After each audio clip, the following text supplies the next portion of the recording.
የሚቀጥሉት ነገር ካለ ስንት ሰዓት ነው እፎይ የሚገባው? የእፎይን ሰዓት እንዳንወስድ ቤላ ጥሩ ያለሽ ነገር አይተሃል ያልከው ግራ ገብቶኝ አባባሌ ያው አንዳንድ ሀሳቦች ይዛል ብዬ ነው ያለችም ዲያቆን ጽፋልኛለች። ሰው ጋር ነኝ እንዲቀጥል ብላኛለች። ሰው ጋር ነች ቤላ። በቃ ስለዚህ አሁን በጣም አሪፍ። ስለዚህ አሁን ክፍል ሁለቱን ደግሞ እዚሁ ደግሞ ያቀርቡልናል ማለት ነው። ሁለተኛውን ዙር ዮኒ እስከ እንስሳ ነው ጊዜ አለ እስከ እንትና መቼ እንደሚገባ ቼክ አድርጉልኝና ያው ከዚህ በኋላ 30-40 ደቂቃ ይችላል። በቃ ጥሩ።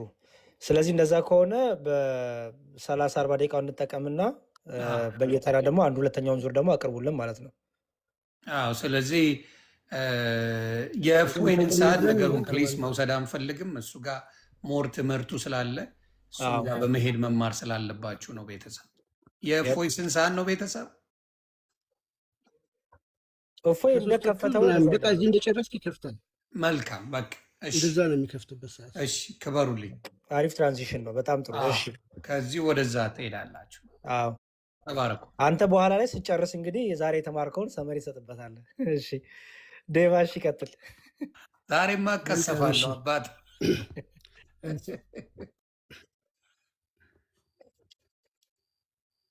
ሰዓት ለመቆጠቢያ ፈጠን እያልኩኝ ለማቅረብ እወዳለሁ። ኦኬ ቅድም አላህ ዙፋኑ ላይ ሲቀመጥ አርሹ ከአላህ ክብረት የተነሳ ሲጢጥ የሚል ድምፅ እንደሚያሰማ አሳይቻችኋለሁ። ይሄ ሼኩል ኢስላም ኢብኑ አልባኒ ይባላል። ኢማም አልባኒ ይባላል። ይሄ ኢማም አልባኒ ማለት እንግዲህ የኖረው እንደምታዩት የተወለደው ኦገስት 1914 ዓ.ም ነው የተወለደው። የሞተው ደግሞ 1999 ነው። በ85 ዓመቱ ነው የሞተው። የቅርብ ጊዜ ሰው ነው ማለት ነው።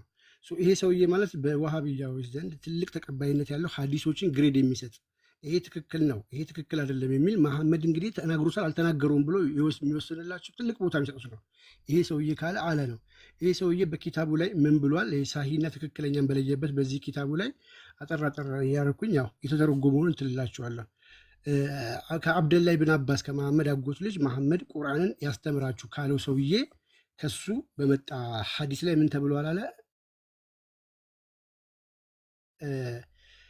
አብደላ ሁመር ሐዲስ ዘገባ። እርሱም አለ ከአርሹ በላይ በፈርጅ በእባብ የተከበበ ነው። አርሹ በእባብ የተከበበ ነው። ኦኬ ወሂም ወይ ደግሞ ራእይ መገለጦች በሰንሰለት ውስጥ ይወርዳሉ አለ። እኔም አልኩኝ ሳሂህ ሐዲሱ ሰሂህ ትክክለኛ ነው። ኦኬ አስተላላፊዎቹ ትክክለኛ ናቸው ካለ በኋላ ኢብን አባስ ምን አለ? ራእይ በሚወርድበት ጊዜ መላእክት ልክ የብረት ሰንሰለት የብረት ድምፅ ያለ ይሰማሉ። እንግዲህ ለመሐመድ አላህ እንግዲህ ራእይ ቁርአንን በድምፅ ነው የነገራቸው ለመላእክቱ ወይ ደግሞ ለጅብሪል ቁሉ አላዋድ እንደዚህ ብሎ ሲነግረው ይዛ ሰዓት የአላህ ድምፅ ምንድን ነው አለ? እንደ ሰንሰለት ድምፅ ነው። ካካካክሽ የሚል ድምፅ የለም። በቃ ይሁን የሚያስፈራ እንደዛ አይነት ድምፅ ነው ያለው።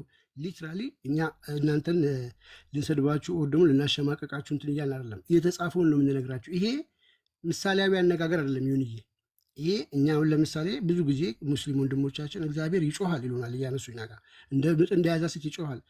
ሜታፎሪክሊ ምሳሌያዊ በሆነ መልኩ ነው የተነገረው እንጂ እንደዛ አይነት ድምፅ እግዚአብሔር ኖሮት አይደለም። ለሙሴ በተገለጠ ጊዜ የእስራኤል ሕዝብ እግዚአብሔርን ካላየን አናምንም ሲሉት እግዚአብሔር ገና ድምፁን ሲሰሙ የእስራኤል ሕዝብ ምንድን ነው ያሉት? ሙሴ ከዚህ በኋላ አንተ አታናግረን፣ እግዚአብሔር አያናግረን፣ አንተ አናግረን። ከግርማው የተነሳ አይደለ በመገለጥ እንግዲህ የዛን ያህል የእግዚአብሔርን ድምፅ የሚፈራ ነው። ማንም ሊሰማው አይችልም። አናየው የምንለው ለዛ ነው። ይሄ ግን በመገለጥ ሲሆን ቀጥታ የአላህ ድምፁ ምንድን ነው? እንደ ሰንሰለት ድምፅ የሚያሰማ ነው ብሎ ነው ያስቀመጠው። ይሄ ደግሞ ትክክለኛ ሰሂህ ሐዲስ ነው። ይሄ ደግሞ ጣዖት ነው፣ ፍጡር ነው እንጂ ፈጣሪ ሊሆን አይችልም ነው የምንላቸው። በሌላ ሐዲስ ደግሞ ነቢዩ መሐመድ ምናሉ መሰላቸው? ጃቢር አብደላህ እንደዘገቡት የአላህ መልእክተኛ እንዲህ ብለዋል፣ ከእናንተ መካከል ማንም ሰው በጀርባው ተኝቶ አንደኛ እግሩን በሌላውኛው እግሩ ላይ እያነባበረ አይተኛ። እንዲህ በጀርባ ተኝተ እግርህን በእግር ላይ መስቀል ክልክል ነው አሉ። ይሄ መሐመድ ራሱ የተናገረው ሳሂህ ሙስሊም 2099 ላይ የሚገኝ ሐዲስ ነው። አሊሞቹ እችን ይዘው ሲፈቱ በእርግጥ በሁለት መንገድ ይለያያሉ አፈታት ላይ። እነዚህ ይሄንን የማይቀበሉት ምን ብለው ይፈቱታል? ኖ ይሄ የተነገረው ለሰው ነው እንጂ ለአላህ አይደለም። ምክንያቱም ሰው እግሩን በእግሩ ላይ ሰቅሎ ሲተኛ ሲባል ያው አረቦች ቀሚስ ለባሽ አይደሉ? ጀላቢ አይደለም የሚለብሱት፣ ብልታቸው እንዳይታይ ነው ብሎ የሚፈቱ አሉ። ሸርሁን ስናየው ማለት ነው። ነገር ግን የዋሃብዮቹ ቁጥር አንድ የሆነው አሊም ማለት ነው ይህንን ሲፈታ ምን ብሎ ነው ያስቀመጠላቸው? አጣበራኒ ይባላል። ይኸውና ኢማም አጣበራኒ ተፍሲሩን ሲያብራራ ከዚህኛው ጋር አያይዞ ምንድን ያለው ተመልከቱ። አንደኛው ይቅርታ ስላቋረጥኩ ቡታንታ ስለሌላቸው ነው እንደዚህ ካታምሩ እሱንም አንድ ላይ በዛ ዘመን ቡታንታ አልነበረም። እኔ ኢማሞቹ ናቸው ያሉት ያላልኩኝ። እግራቸውን በአንድ እግራቸው ላይ ሲባል ብልታቸው እንዳይታይ ነው ለዛ ነው የተባለው አለ። እና ሴቶቹ ያው ነው እንግዲህ ገብቷል። ብልታቸው የሚታይበት ምክንያት ፓንት ስላለበሱ ነው እንጂ ቢለብሱ አይታይም እኮ። ትክክል።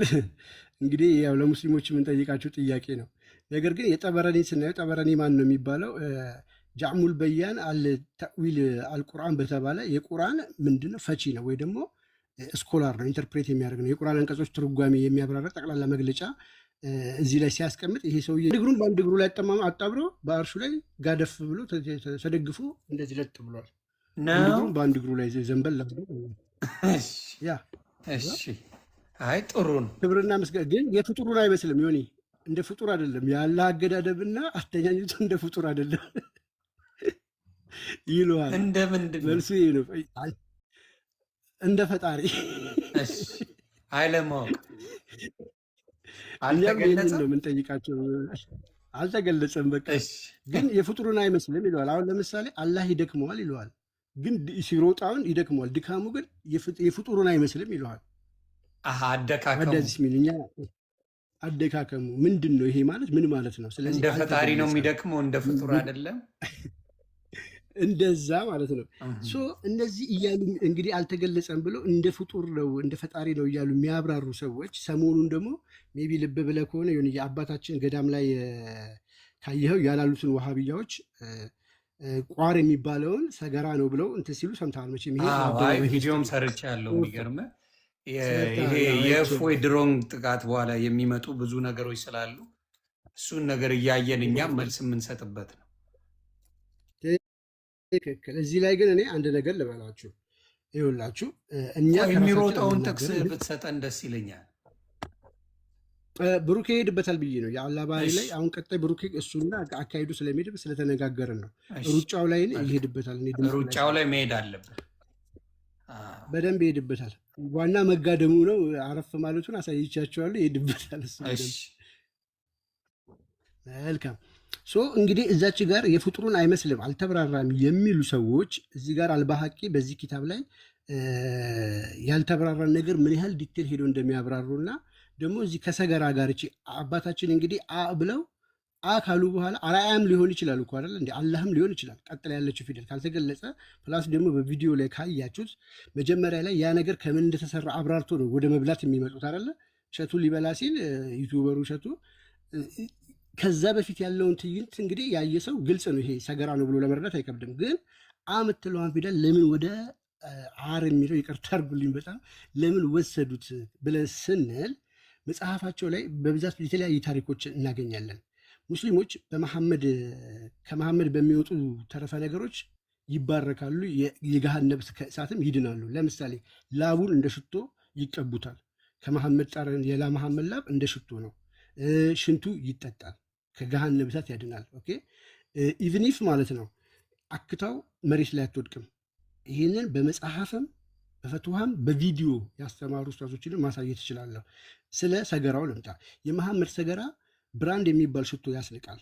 ብራንድ የሚባል ሽቶ ያስንቃል። እኔ አይደለም ያልኩት። ይኸውላችሁ አይሻ ምን አለች መሰላችሁ?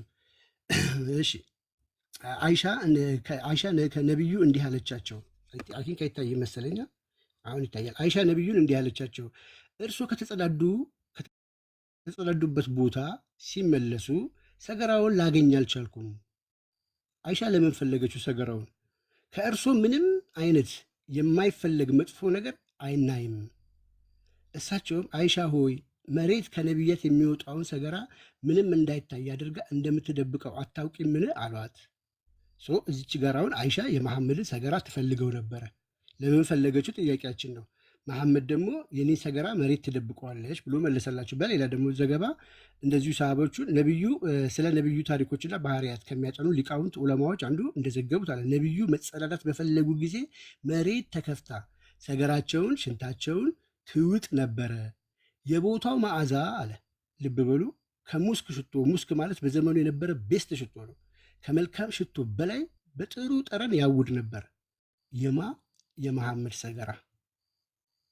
የመሐመድ ሰገራ ይህንን ታሪክ ይኸው አልጠበቃት አልኩብሪ የሚባል መጽሐፋቸው ላይ ታገኙታላችሁ፣ ማንበብ ትችላላችሁ። ቮሊዩማል ፓርት 1 42 የሚል አለ፣ አርካይቭ ላይ ያለ። ይሄ እንትኑን ማንኛውም ሰው ሄዶ ማንበብ ይችላል።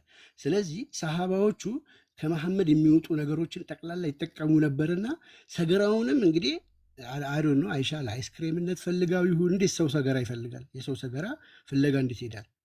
ለምን እንደሆነ አናውቅም። ይሄን ለሙስሊሞች አይኔ ግን እንደ ነብዩ መሐመድ አይነት ሚስት ቢሰጠኝ ደስ ይለኛል። እውነት ለመናገር አሁን ሚስቴን ሳስብ ትንሽ የጎደለ ነገር አለ፣ እውነት ለመናገር። ምክንያቱም አስበዋል ሚስቴ አንተ የተጸዳዳውን ነገር እየፈለገችው ከነ ምናምን ስትወድ ምን አለፋ በጁስ መልክ ደግሞ የማንኛው ሰገራም በጁስ መልክ ይጠቀማሉ እኮ። አታስቀስበኝ። ይኸው ሱናን አቢ ዳውድ 67 ምን ይላል መሰላችሁ? እንግዲህ እነዚህ ሰዎች ብዙ ሙስሊሞች ይሄ አቀፏችሁ ከነበረ አባታችን አራሉ ብላችሁ ቀፏችሁ ከነበረ ይሄ ሊቀፋችሁ ይገባል ብዬ አምናለሁ። የአላህ መልእክተኛ አለ እንዲህ ብለው ሲጠየቁ ሰማሁ አለ። የአላህ መልእክተኛ ሆይ ከቡድሃ ጉድጓድ ይቀዳሉታል፣ እርሱም የሞቱ ውሾች፣ የወር አበባ ጨርቆችና የሰዎች እዳሪ ቆሻሻ የሚጣልበት ጉድጓድ ነው። የአላህ መልእክተኛ እንዲህ ብለው መለሱ፣ በእርግጥ አሉ ውሃ ንጹህ ነው፣ አንጪ ነው፣ በምንም ነገር አይረክስም። ምን የገባበት ውሃ ነው ያለን? ፔሬድ ጨርቆች፣ የሞቱ ውሾች፣ ሰገራዎች፣ ኤክሰርመንትስ ኦፍ ፒፕል ነው የሚለው፣ ስሮኒት ነው የሚለው እንግሊዝኛ። ኤክሰርመንትስ ኦፍ ፒፕል ስሮኒት ነው የሚለው። እያያችሁ ነው። ይሄ ጉድጓድ ማለት ነው። ጉድጓድ ውስጥ ምን አይነት ነው? ሀጅ ውሃ ነው ወይስ ምንድን ነው ከተባለ አቡ ዳውድ እንዲህ አሉ። ቁታይ ቢያን ቢን ሰዒድ እንዲህ ሲል ሰማው። የቡድሃ ጉድጓድ ተንከባካቢ ኃላፊ ስለ ጉድጓዱ ጥልቀት ጠየቅኩት። እርሱም በጣም በሞላ ጊዜ ውሃው እስከ ብልት አካባቢ እምብርት በታች ይደርሳል። ከዚያም ውሃው መጠን ሲቀንስ ከየት ይደርሳል አልኩት። እርሱም ከብልት በታች አለ። ዞሮ ዞሮ ከወገብ በታች የሆነ ውሃ ነው ማለት ነው። ከዛ በጣም የሚደንቀው ደግሞ አቡ ዳውድ ጉድጓዱን ስፋት በእርሱ ላይ በዘረጋሁት የባር ጨርቅ ለካሁት፣ ከዚያም በክንድ ለካሁት። ስፋቱ ከ6 ክንድ እስከ 6 ክንድ ሆነ። በመቀጠልም የጓሮውን የአትክልት ስፍራውን በር ከፍቼ ላስገባኝ ሰው የዚህ ጉድጓድ ሁኔታ ቀድሞ በነበረበት ጥንታዊ ገጽታ ላይ የተቀየረ ነገር አለ ብዬ ጠየቁት። እርሱም የለም አለኝ። እኔ ግን በዚያ ጉድጓድ ውስጥ የውሃው ቀለም ተቀይሮ አይቻለሁ። የገማ ውሃ ነው ማለት ውሃው ተቀይሯል፣ ከለሩ ማለት ነው። በዚህ ውሃ በጣም በሚገርማችሁ ነገር እንግዲህ ሰገራዎች ምኖች በተበጠበጡበት ውሃ ነቢዩ መሐመድ ደግሞ ምን አድርገዋል? በሱናን አናሳይ ሐዲስ ቁጥር 327 ላይ ከኢብን አባስ ሰዒድ አልኩድሪ እንደተወራው አባቱ እንዲህ አለ ብሎ የአላህ መልእክተኛ ከቡድሃ ጉድጓድ ውዱ እያደረጉ ሳለ በአጠገባቸው አለፍኩ። ከዚህ ውሃ ጉድጓድ በመጣ ውሃ ውዱ ማለት እንግዲህ ውሃውን እጁን ታጠበ፣ አፉ ውስጥ ከተተው፣ በአፍንጫው ሳበው ማለት ነው። ማን መሐመድ ራሱ ባጠገቡ አለፍኩ። እኔም አለ ቆሻሻ የሚጣልበት የሆነ ከእርሱ ውዱ ያደርጋሉ ብዬ ጥያቄ ምልክት አልኳቸው። እሳቸው ውሃ በምንም ነገር አይረክስም አሉኝ። ወገኖቻችን ሰገራ ያሉን ከዚህ የተነሳ ይመስላል። አውቃለሁ የሚቀፍ ነገር ነው፣ በጣም የሚያስጠላ ነገር ነው ያሰማኋችሁ። ግን ይሄ በዚህ ጉዳይ ላይ በጣም በርካታ ሐዲስ ማምጣት እንችላለን። እንግዲህ ይሄ ጉድጓድ የሞቱ ውሾች፣ ፔሬድ ጨርቆች የሚጣሉበት ነው። እንደዚሁም ቅድም የነገርኩ ይኸውና ሊንክ አለ እዚህ ጋር። ይሄን ሊንክ እንደዚህ መጫን ብቻ ነው የሚጠበቅብኝ። ይሄ ኢስላም ቲቪ እንዳሰር ላይ ፈትዋ የተጠየቀበት ነው። የተተረጎመውን ሰዓት ላለመውሰድ ላስቀምጥላችሁ። አንድ ሰው ጥያቄ ያቀረበ የነቢዩ ሰለላሁ ዐለይሂ ወሰለም ሽንት ወይንም ደም የጠጣ ሰሃባ ባልደረባ እንደነበረ የሚገልጽ ሐዲስ አለን ብሎ ጠየቃቸው። መላሾቹ ኡለማዎቹ ሐዲስ አጣቅሰው ነው የሚመልሱት። ምስጋና ለአጽናፈ ለዓለማት ጌታ ምናምን ብለው ሰላምታ ካቀረቡ በኋላ ምን አሉ? ከአብደላህ ኢብን አዙቤር ከእናቱ እንደተወራው ነቢዩ ሰለላሁ ዐለይሂ ወሰለም ሂጅመሃ የደም የቅንቅን ሕክምና ይሄ ዋግምት ነው የሚባለው ደም ሲቆሽሽ ምናምን የሆነ ነገር ወስደ መድኃኒት አስመልሶ ደም ነው የሚያስወጣ እንዳለ የምታስመልሰው ማለት ነው። ያንን ካደረጉ ሕክምና ተደረገላቸው ሳለ ወደ እርሳቸው መጣ። ነቢዩ ሰለላሁ ዐለይሂ ወሰለም ሲጨርሱ ደሙን ያናክተውን ማንም ሰው ሊያየው በማይችልበት ቦታ እንዲደፋው እንዲያስወግደው ጠየቁት። አብደላ ደሙን ወስዶ ምን አደረገው? ጠጣው። ነቢዩም ሰለላሁ ዐለይሂ ወሰለም ይህንን ባወቁ ጊዜ እንዲህ እንዲያደርግ እንዳላዘዙት ነገሩት አለ። ከዛስ በሌላ ዘገባ ደግሞ አለ ይህንኑ ዘገባ በሌላ ዘገባ ነቢዩ ሰለላሁ ዐለይሂ ወሰለም የእሳት ቅጣት እንዳይነካው ነገሩት። እንዲህ ራሱን አበሱት። ምን አለ? በሌላ ዘገባ ሀዲሱንም ከፍትላቸዋል አስፈላጊ ከሆነ ደሜ ከደሙ ጋር የተቀላቀለ ሰው የገሃነም እሳት አይነካውም አለ መሐመድ። ይሄ ሰውዬ ገነት ለመግባት ሲል የመሐመድን ያስመለሰውን እንትሉን ጠጣ ማለት ነው። ቆይ እዚህ ጋር ጥያቄ አለ። ነቢዩ መሐመድ መልእክተኛ ነኝ ነው ያለው አይደለ? መልእክተኛ ከሆነ ከእሱ ጋር እንትን ያለ ገሃነመ እሳት አይነካውም ምናምን ካለ እኮ እራሱ አምላክ ነኝ እያለ እኮ ነው አይደል እንዴ? ምን አገባው? መልእክተኛ ገብተዋል። መልእክተኛ ከሆነ መልእክት ነው የሚያደርሰው፣ መልእክት ነው የሚናገረው። መልእክት ቀርቶ እሱ የኔን እንደዚህ ያደረገ ገሃነመ እሳት አይገባም እንደዚህ ይላል ካለ ነቢዩ መሐመድ አምላክ ነው ማለት ነው በትምህርታቸው። ትክክል። እኛ የክርስቶስ ደም የአምላክ ደም ያድናል ስንል ይቃወሙና የመሐመድን ትውከት ደም ግን ከእሳት ያድናል ይሉናል። ይሄ ፌር አይደለም። ከንጽህናም እንዲሁም ከአምላክነት ጋር አንጻር ማለት ነው። ሽንቱም እንደሚያድን አሁን ዝቅ ብዬ አሳይሃለሁ።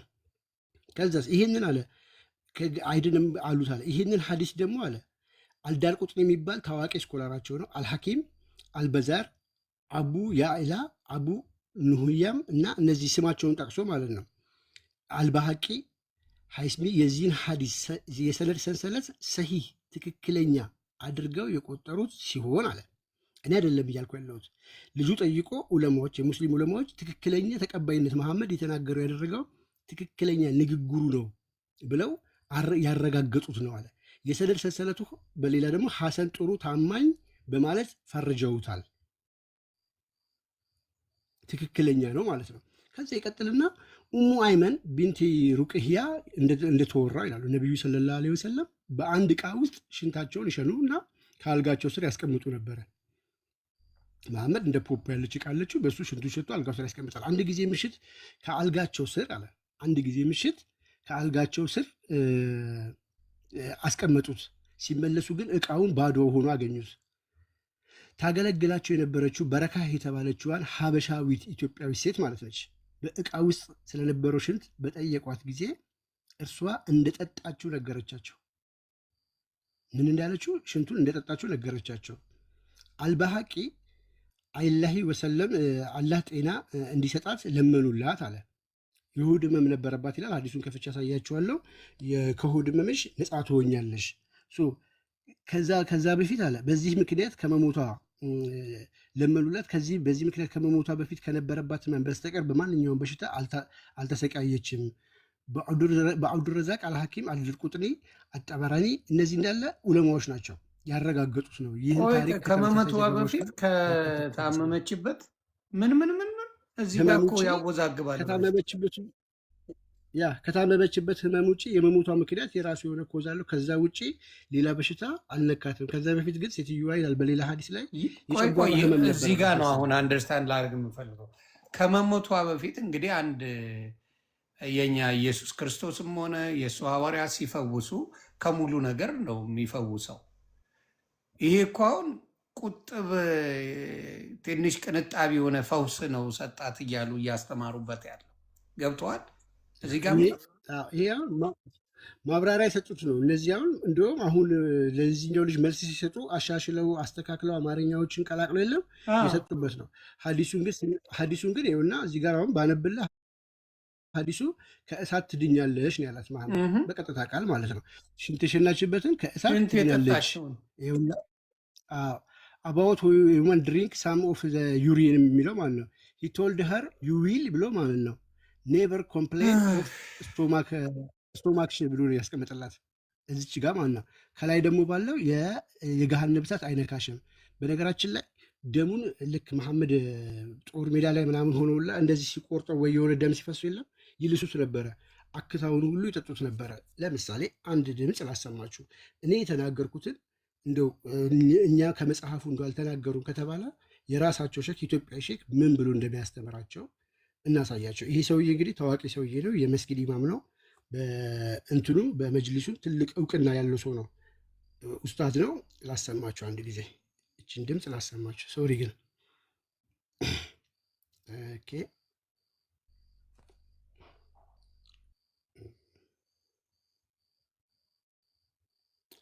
እና ኢንጀነራሊ በአጠቃላይ ከመሐመድ የሚወጡ ነገሮች በጠቅላላ ቆሻሻ የሚባል ነገር እንደሌለው ነው በእስልምና ያለው ትምህርት ማለት ነው።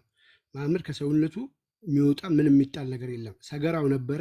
ሰገራውንም ደግሞ መሬት ትደብቀዋለች ስላለ ነው እንጂ ሰሃባዎቹ ከመብላት እንደማይመለሱ በእርግጠኝነት መናገር ይቻላል። ቢኮዝ ስለዚህ ነቢዩ መሐመድ አምላክ ነው እያልከኝ ነው? ኤግዛክትሊ። ደግሞ እንደ አምላክ እንጂ እንደ ነቢይ እንደተወለደ ነቢይ አይታይም ማለት ነው። እኛ ለአምላክ የምንሰጠውን ነገር በሙሉ ይሰጡታል። ቅድምም እንዳሳየው አርሽ ላይ ይቀመጥ የለ አርሽ ላይ ይቀመጥ የለ እንደ መሐመድ ቅድም ያሳየው ዙፋኑ ላይ ከአላህ ጎን እንግዲህ አብሮት ከተቀመጠ አምላክ ነው ማለት ነው። አምላክ ነው። ከአምላክ እኩል ሄዶ ከአምላክ ጎን ከተቀመጠ የዛ ሰዓት የፍርድ ሰዓት ላይ ነው የሚቀመጠው እንግዲህ ከአላህ ጎን እና ይለምንልሃል ይባላል። ከአላህ አጠገብ መቀመጥ ከቻለ መሐመድ ሂዝ ኦልሬዲ አምላክ ሆኖ አምላክ ነው ማለት ነው። እሺ ቀጥልልኝ። ቪዲዮን አሳየን። ራሳቸው ሲናገሩ በማስረጃ ቪዲዮ ስላለ ቪዲዮ ሊያሳየን ነው። በኋላ እነሱ ፈጥሮ አወሩ፣ የእኛን እየሰደቡ ነው፣ ክፉ እየተናገሩ ነው እንዳይሉ የራሳቸው ኡስታዞች የሚሉትን ስሙ። ትክክል። የተቆረጠ ቪዲዮ ምናምን ሳይሆን ሜቢ ካላነሳው ዩቱብ ላይም ተጭኖ የነበረ ቪዲዮ ነው። እንደዚሁም ራሱ ቤቱ ላይም የነበረ ቪዲዮ ነው። ስሙልኛው የአላህ መልክተኛ አለይሂ ሰላም ከአካላቸው በሚወጡ ነገሮች ተበሩክ ያደርጉ ነበር ሰሃቦች። ምሳሌ አክታ፣ ምራቅ። የአላህ መልክተኛ አይተፉም። ልክ ሲተፉ፣ ምራቅ ሲተፉ፣ አክታቸውን ሲተፉ ሰሃቦች እንደ ኃይለኛ በረኛ ተወርውረው ይይዛሉ። መሬት ላይ ጠብ ብሎ አያውቅም። የሚገርመው ነገር አብደላህ ብን ዙበይር ይመስለኛል። አብደላህ ብን ዙበይር ማለት አሁን ያነበብኩላችሁ ሰውዬ ማለት ነው። ደሙን የጠጣው ዋግምት የተደረጉበት ወይም ደግሞ ኖርማል ደማቸውን አርቀህ ድፋው ብለውት አርቆ ወስቶት በዕቃ አድርጎ መጨረሻ ላይ መጣ። ግጥም አድርጎ ጠጥቶት መጣ። ይሄ ትክክለኛ ነገር ነው። ጠጥቶት መጣ። ደፋኸው አሉት። አዎ። የት ደፋኸው? ያ ረሱላላህ ሰው ማይደርስበት ቦታ ላይ አላሉኝም አላቸው። አዎ። እዛ ደፋኸው? አዎ። ከዛ ሳይኮሎጂካሊ ሰዎች ሊረዳሉ የአላህ መልክተኛ ለአለከ ሸሪብተሁ ጠጥተኸው ነው አሉት። ከዛ ፈራ ተባብሎ አዎ አላቸው። ምን አሉ የአላህ መልክተኛ? አሁን ደም አስሉ ምንድነው? ሐራም ነው፣ ተገቢም አይደለም። ነቢዩም አላዘዙም፣ ግን አድርጎታል። ይህ ሰውዬ የኔ ደም ከሱ ደም ጋር የተዋሃደበት የሆነ ሰው የጀሃነም እሳት አይነካውም አሉ ያላ። ስለዚህ ሰማችሁ? የኔ ደም ከሱ ደም ጋር። ስለዚህ ነቢዩ መሐመድ አምላክ ነው። በቃ ይሄ ነው እኮ አለቀ። እንግዲህ እኔ ከተናገርኳት አንድ የጨመረው የቀነሰው ነገር የለም። ትክክል። አንዳንዱ የተናገርኳት እኔ ማስረጃውን ከፍቼ ሁሉንም አሳያለሁ፣ ከምራቁ እስከ ላቡ ሽቶ ድረስ። ይቀጥልና እንዲህ ይላል፣ ከሳቸው በሚወጡ ነገሮች ተበሩክ አድርገዋል ሰሃቦች። ተበሩክ ማለት ምህረት፣ ድነት አግኝተዋል እያለ ነው። ሁላ ነገር በአጠቃላይ ምንድን ነው? ጃኢዝ የሆነ ነው። ሰሃቦች አድርገዋሉ። እንደገና የአላህ መልክተኛ የተቀመጡባቸው ቦታዎች ላይ፣ የነኳቸው ቦታዎች ላይ በእነዚህ ነገሮች ሁላ ተበሩክ አድርጓሉ አብደላ። እና ይሄ ነው ይሁንዬ፣ በአጠቃላይ ሰዓት እንዳልወስድባችሁ ይሄ ነው። አመሰግናለሁ። ይሄ ነው እና እነዚህ ሰዎች እንግዲህ ያው የምትለዋን አረን እንግዲህ አይተው ወደዛ የመጡት ሜይ ቢ እንደ ራሳቸው መጽሐፍ መስሏቸው ሊሆን ይችላል። ሎቱ ስብሐትና የገዳማውያን የአባቶችን ስም ማጥፋትና ወይ የግል ሰዎች ስለ ገዳም መጥፎ አመለካከት እንዲኖራቸው በተጠና መንገድ ይህን ሁሉ ነገር የሄዱበት ምንድን ነው? ሁል ጊዜ ዋሃብያ ከጮኸ እሱ ጋር ሳምቲንግ አለ። ዋሃብያ ክርስትና ላይ የሆነ ነገር ካነሳ እሱ ጋር ከባድ አደጋ አለ ማለት ነው። ስለዚህ ይህን ጉዳቸው እንዳይወጣ ወይ ደግሞ ሀቻ ማድረግ ያለች ልክ አሁን እኛ የእነሱ አምላክ እንደሚቀመጥ ቄጥ እንዳለው አርሹ ላይ ዙፋኑ ስጢጥ እንደሚል ሜታፎሪክሊ ምሳሌያዊ ነው ብለው በምሳሌ እንደማያስረዱት ወይ ደግሞ ተዕዊል ለሚሉት እነሱ ተዕዊል እንደማያደርጉት ቀጥታ የሚቀበሉትን ሀዲስ ስናመጣ እኔ ምሳሌያዊ ማድረገው ላይ መጥቶ ያመጣል። ከገድል ይሄዳል፣ አንዴ ከምን ይሄዳል። እንዴ ምን አገባኝ እኔ ምሳሌያዊ እኮ ነው ብዬ ከተናገርኩ እንኳን እኔ አህባሾች ራሱ ቁርአን ይዘው ምሳሌያዊ ነው ይላሉ እነዚህ። ስለዚህ እነሱ የሚከብድና ለእነሱ ለአይምሮ የሚሰቀጥጥ ታሪክ ስላላቸው ቀድሞ ግን ጩኸት ያበዛሉ። ሁል ጊዜ ዋሃብያ አንድ ነገር ላይ ከጮኸ ሁል ጊዜ መመኖኝ እሱ ውስጥ ከባድ ችግር አለ ማለት ነው። ሰገራ ሰገራ ሲሉ የነበሩት ከዚህ አንጻር ነው ለማለት ነው። ዮኒ አመሰግናለሁ። በጣም ክበርልን። የሚዘገንን ነገሮች እንደ ዛሬ በህይወቴ ሰምቼም አይቼም አላቅም። እግዚአብሔር በሚያውቀው ከራሳቸውም አንደበት ነው ይህንን የምንሰማው። ራሳቸው እንግዲህ ለነብዩ መሐመድ ያላቸው ጥልቅ እና ዘግናኝ የአምልኮ መንገድ እያየን ራሳቸው ነው ደሙን ጠጣው፣ ሽንት ጠጣ፣ የሚጸዳዳው ላይ እንደፈለጉ ሆኑ። ስለ ወሲብ ነገር በምታዩት መልኩ በሚቀፍ መልኩ ምን አይነት ትምህርት እንዳላቸው ከራሳቸው እንግዲህ እየተማርን ነው። እንቀጥላለን። ቀጥሉ።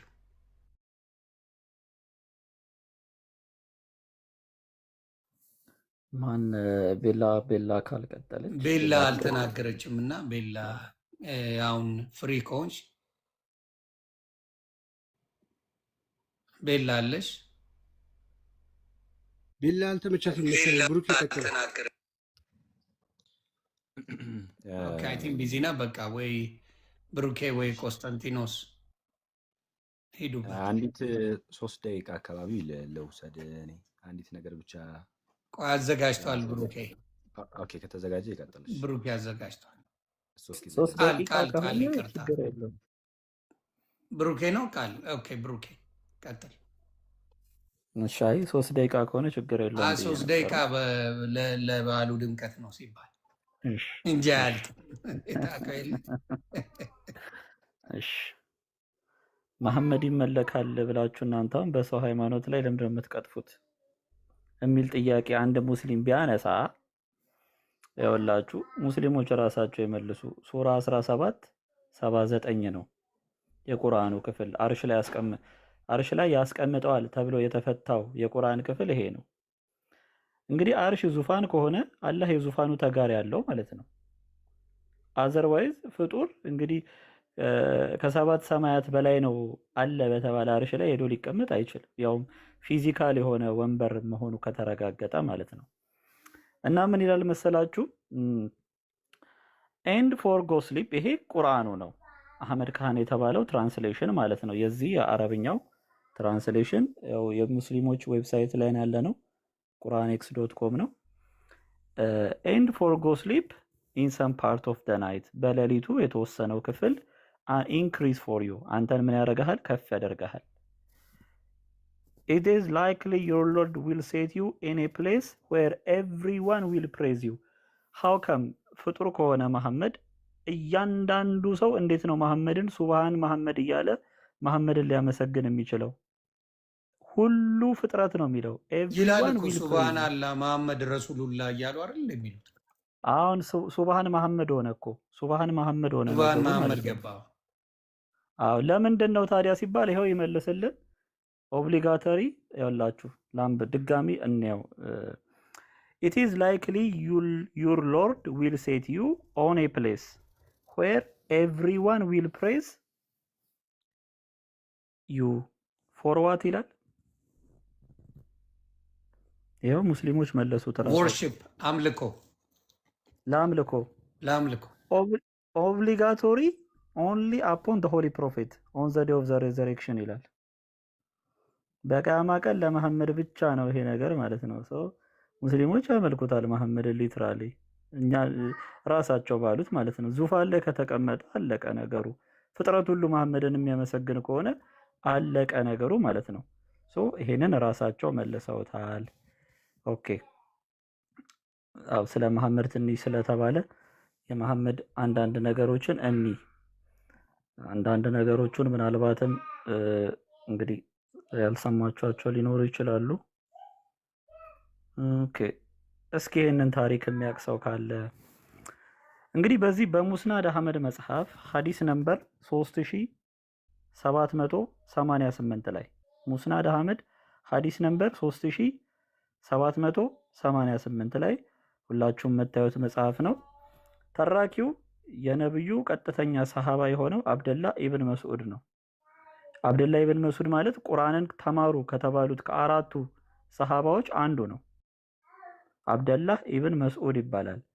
ሶ ያውላችሁ ምን እንደሚል ተመልከቱት። አፋን አለ ወይም ይሄንን ነገር ካመጣ በኋላ የሆኑ ዙጥ የሚባሉ አካላት አሉ በእስልምና ምንነታቸው የማይረጋገጥ ማለት ነው። ግማሾች ጂኒ ናቸው ይላሉ፣ አይ ግማሾች የህንድ ጥቋቁር ሰዎች ነው ይላሉ። ኢብን መስዑድ ግን እኔ እነሱ ጂኒዎች ሆነው እንጂ ሌላ አላየሁም ብሎ ራሱ ኢብን መስዑድ መስክሯል ማለት ነው። ሶ ልብስ አልነበራቸውም ይላል። ነገር ግን ብልታቸውንም አላየሁም። ሌሊት ነው ይሄ ማታ ላይ ነው፣ እዛ ድርቅ ያለ የአረብ በረሃ ላይ ማለት ነው። ልብስ አልነበራቸውም፣ ነገር ግን ብልታቸውን አላየሁም።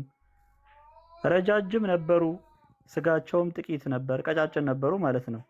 ከዛስ መጡና በአላህ መልእክተኛ የአላህ ሰላትና ሳያው አላህ ይጸልይለታል። የአላህ ሰላት ማለት ነው። የአላህ ሰላትና ሰላም በሱ ላይ ይሁን ይጋልቡት ጀመር ይላል መሐመድን ማለት ነው። አጋንንቶች ሌሊት በአረቢያ በረሃ ላይ መሐመድን ምን ያደርጉት ነበር? ይጋልቡት ነበር። ዙጥ ዙጥ ኦል ናይት ሎንግ። ያውላችሁ ነብዩ መሐመድን አጋንንቶች ይጋልቡት ነበር። ይሄንን ያው ራሱ ሱራ 46:29 ባለው መሰረት አላህ ራሱ ነው አጋንንቱን ወደ መሐመድ የላካቸው። ሶ ኢብን መስዑድ የአይን ምስክር ነበር። ባይዘወይ ቁጭ ብሎ ይመለክ ምን አለ? ነብዩ ክብ መስመር አሰመረልኝ አለ። ከዚህ መስመር እንዳትወጣ ከወጣህ ትጠፋለህ አለው። ልክ የሆነ ዊች ክራፍቶች እንደሚያደርጉትና የሆነች ስፔል የተደረገባት መስመር አለች። ከዛ መስመር ማለፍ አትችልም ማለት ነው። እና ጂኒዎቹ አንዳንዴ ከመሐመድ ላይ እየተነሱ ወደ ኢብን መስዑድ ይመጡ ነበረ። ግን እቺ መስመር ስላለች ወደሱ ማለፍ አይችሉም። እሱም ደግሞ በፍርሃትና በመጨነቅ እርዳታ ፍለጋ ጥሪ ማለት ነው ይላል። ግን አይችልም። እሱ ራሱ ከሄደ ትጠፋለህ ተብሏል። ይሄንን በአይኑ እያየ መሐመድን ሌሊቱን ሙሉ ይጋልቡት ነበር ማለት ነው። እነማን ናቸው? ዙጦች። ይሄው ይጋልቡት ነበር። የርከቡን ረሱላህ ነው የሚለው። የርከቡን ማለት መጋለም ማለት ነው። ያ ትርጉም የለውም። ዙጦች ይመቻቸው። በእውነት ተመችተውኛል። እኔ ዙጥ ሲጢጥ ጢጢጥ የሚሉት ነገር በእነሱ ነፍ ነው። ይመቻችሁ ዙጦች፣ ጋልቡት። ከዛ አብደላ ኢብን መስዑድ ምን አለ? ከእነሱ የተነሳ በጣም ከፍተኛ ፍርሃት ፈራሁ ይላል። አያችሁ፣ ምሽቱ የፍርሃት ምሽት ነበር። ሙስሊሞች ምንድነው የሚሉት? አጋንንቶች መጥተው መሐመድ ቁርአን ቀራላቸው ነው። ቁርአን ሲቀራ የነበረው ነገር ግን ይሄ ነው። ይጋልቡት ነበር። ድርብርቦች ሆነው በመሐመድ ላይ ይወጡበት ነበረ። ለኢብን መስዑድ ምንድነው የተረፈው? ፍርሃትና ጭንቀት፣ ሽብር ማለት ነው የተረፈው። ፈራሁ፣ ተቀመጥኩ፣ ወይም እርሱ እንዳለው የንጋቱ ብርሃን ሲፈነጥቅ መሄድ ጀመሩ አለ። አይታችኋል። ኦል ናይት ሎንግ ነው መሐመድ የተጋለበው።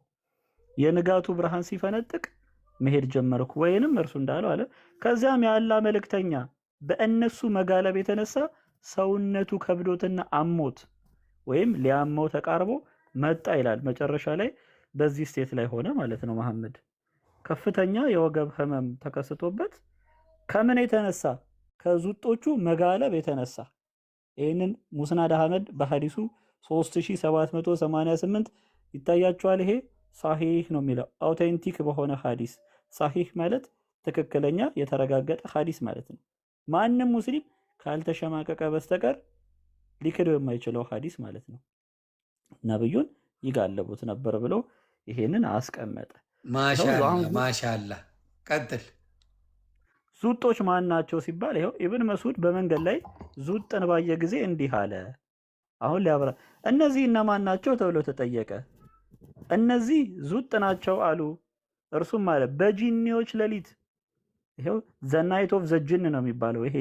ይሄ ኢንሲደንት ዘ ናይት ኦፍ ዘ ጂን ነው የሚባለው። ምን አለ? በጂኒዎች ሌሊት ካየኋቸው ጂኒዎች በስተቀር ለእነርሱ ተስማሚ ወይም የሚመስል አላየሁም አለ። በጂኒዎች ሌሊት ነው እነዚህ እንዳየ የተናገረው ማለት ነው። ይሄው የሐዲሱ ፍርድ ማጠቃለያ ሳሂህ ትክክለኛ ነው። እኔው ኢማም አዘሃቢ ራሱ ያስቀመጠው አለ። የተለያዩ ነገሮች አሉት ማለት ነው። ታዲያ ጂኒዎች ከሰዎች ጋር ወሲብ ያደርጋሉ ወይ በእስልምና አስተምረው? ይህን ብናረጋግጥ ምን ይመስላችኋል? ወሲብማ ውስጣቸው ነው፣ መጠየቁን ላያስፈልገው። ወሲብማ ውስጣቸው ነው። አባቴ ሊጥ የሚለጠልጥ አሁን አያደርግም ልትለኝ ነው እንዴ? ሱራ 17 ሱራ አልኢስራ ራሱ የቀደም መሐመድ አርሽ ላይ የሚቀመጥበት የቁርአን ምዕራፍ ቁጥር 64 ላይ አላህ እንደዚህ ብሎ ይናገራል። ከእነርሱ የቻልከውን በድምፅህ አታል፣ ለሰይጣን እያለው ነው። በእነርሱም ላይ በፈረሰኞችህ በእግረኞችህም ሆነ ለልብ በገንዘቦቻቸውም በልጆቻቸውም ተጋራቸው አለ። ሀው ሰይጣን እንዴት ነው ሰዎችን በልጆቻቸው ሊጋራቸው የሚችለው? ሰይጣን እንዴት የሰው ልጅ በልጆቹ ሊጋራ ይችላል? እና እኛ ከራሳችን አናወራ። ለምሳሌ ታላቁ የቁርአን ሙፈሲር ኢማም አልበጋዊ ራሱ ይህንን ቁርአን አያ ሲያብራራ ምን ብሎ ያስቀምጣል? ይኸው መጽሐፉ ተፍሲር አልበጋዊ መዓለመት ተንዚል ይላል መጽሐፉ ላይ ይኸውላችሁ። ኦኬ ትንሽ ብለርድ ሆነች። እሺ ከጃፊር ቢን መሐመድ እንደተወራው ሰይጣን እንዴት እንደሚጋራቸው ሊያብራራልን ነው። ሰይጣን በወንዱ ብልት ላይ ይጠመጠማል ወይም ይቀመጣል።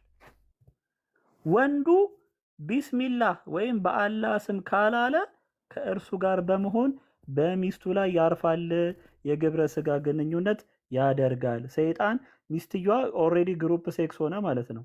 አንድ ጂኒ አለ፣ ባልየው አለ። ባልየው ድንገት ሳት ብሎት ልክ መንገድ ላይ ሴት አይቶ አምልጦት፣ ልክ ያው ነብዩ መንገድ ላይ ሴት ሲያዩ ስሜታቸው በጣም እንትን እንዳይል ገብተው ሚስታቸው ጋር ነበረ ያንን የመጣባቸውን ፍላጎት የሚያራግፉት። ልክ በእንደዛ ድንገት ተቻክሎ የገባ ሙስሊም ቢስሚላ ካላለ ልክ ወንዱ እንደሚያፈሰው ሁሉ በእርሱም በማህፀኗ በብልቶ ውስጥ ያፈሳል። ሰይጣን የዘር ፈሳሽ አለው በስለም። በዚህ ነው ልጆቻቸውን የሚጋራው።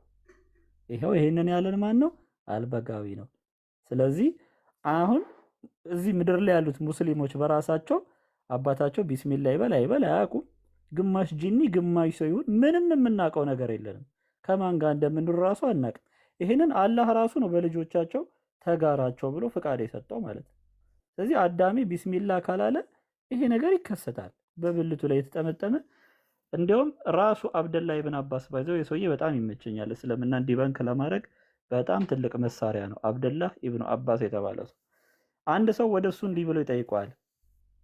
ሚስቴ ከእንቅልፏ ስትነቃ በማህፀኗ ወይም በብልቷ ውስጥ የእሳት ነበልባል አገኘች አለ።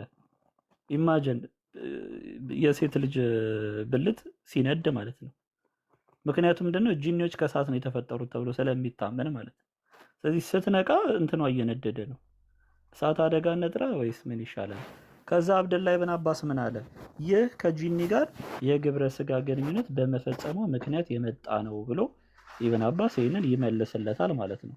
ስለዚህ ዙጦች ነብዩን ጋልበውታል። ዙጦች ደግሞ ከሰዎች ጋር ምን ማድረግ ይችላሉ? ግንኙነት ማድረግ ይችላሉ።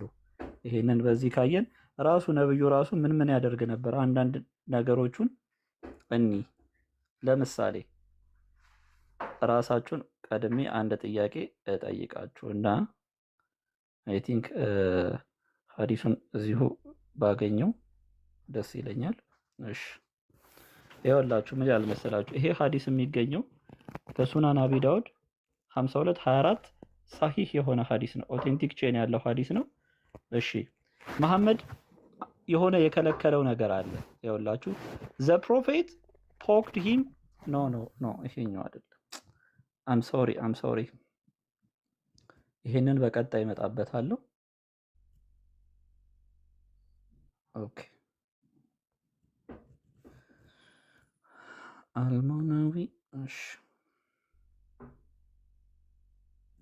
አንዳንድ ሐዲሶች በቃ አገኘሁት። እሺ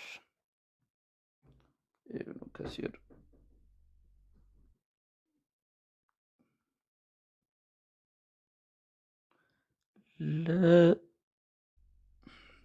ኦኬ ለማንኛውም እንትኑን ሐዲሱ አይ ቲንክ አንዳንዴ ይደበቃል ይመስለኛል። እንደዚሁ ታሪኩን ልንገራችሁ እዚሁ ክፍሉ ላይ ስላለ ምን ይመስላል ይሄ ዮኒ ስታየው? አይታችሁት የማታውቁትን ነገር ነው ዛሬ ማሳያችሁ። ምንድን